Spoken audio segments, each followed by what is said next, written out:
Hey guys, welcome to this video. In this one, I'm just going to talk about something that happens a lot on the S&P and various other indice markets or futures markets. Um, and it's quite important, really, because once you know this, it will stop you mizzing around, sort of wondering what's going to happen.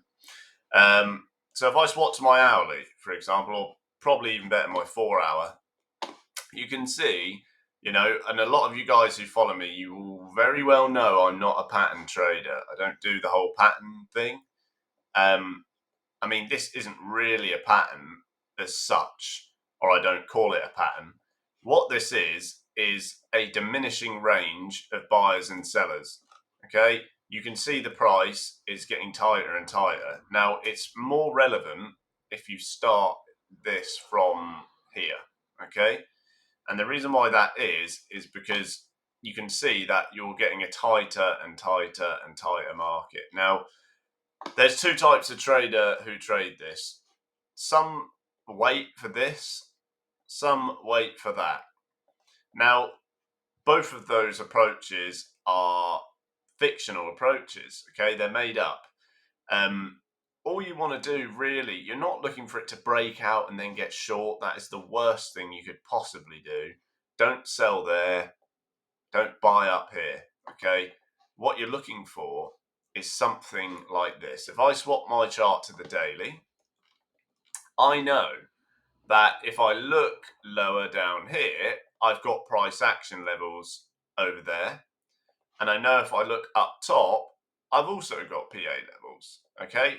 They're fairly minor PA levels because they've been hit so many times, but nonetheless, if I let the market move this way, I can short. If I let the market move that way, I can get long. I'm not interested really in whether it goes up or down. I don't really care. And I'm not going to guess either. I just know when the market does finally get to that point, I can look to short PA zones there. I can look to long PA zones here. And it's probably going to be a scalper's market because, as I said, these zones are weak. Now, if you really wanted to be far more risk averse, you might wait for a move up here or down there. And that is where your risk appetite becomes so important because those trades aren't for everyone. Okay. Some guys will buy and sell up here for scalp gains. Some will wait for longer term moves and intraday gains on extended moves where I've drawn. But nonetheless, in either case, okay, you can see just zooming out, this market is slow. It's sideways, sideways, sideways for weeks.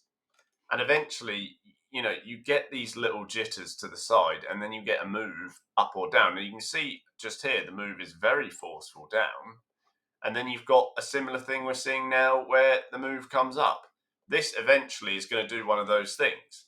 But the traders who guess what it's going to do are the ones who lose out because they go through the door first and they get shot. Okay? Now, you don't want that to happen. You literally just want to make sure that when the market does move, you make a better decision. You make a market value decision.